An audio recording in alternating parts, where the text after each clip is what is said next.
আজকের লাঞ্চের জন্য বানাচ্ছি পনিরের তরকারি আর ফ্রায়েড রাইস। তো দেখো পনিরের তরকারিটা কিন্তু আমার হয়ে গেছে আর এদিকে আমি বানাচ্ছি ফ্রায়েড রাইস।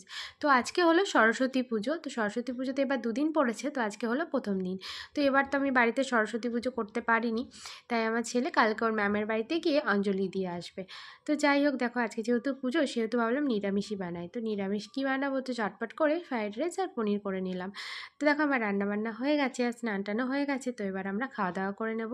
তো ওদের খাওয়া দাওয়া হয়ে গেছে, এবার আমি দেখো নিচে খেয়ে নিচ্ছি আর আমার ছেলে দেখো পিছনে বসে বসে টিভি দেখছে।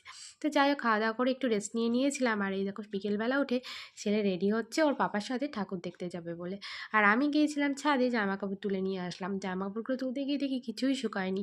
তো যাই হোক, এত মেঘলা ওয়েদার, সেই জন্য কোনো জামা কাপড় শুকায়নি। তো সেগুলোকে আবার আমি বারান্দাতে মেলে দেবো। তো যাই হোক, আগে সরস্বতী পুজোর দিন ঠাকুর দেখতে বেরোতাম, খুব ভালো লাগতো। তো এখনও দেখছি সব মেয়েরা শাড়ি পরে পরে ঠাকুর দেখতে বেরোচ্ছে, তো ভালো লাগছে দেখতে সেগুলো। যাই হোক, আমার তো পুচকেটাকে নিয়ে আর বেরোনো সম্ভব নয়, তাই ওরাই ঘুরে আসলো। আজকে এটুকুই তোমাদের সাথে শেয়ার করলাম। টাটা সবাইকে।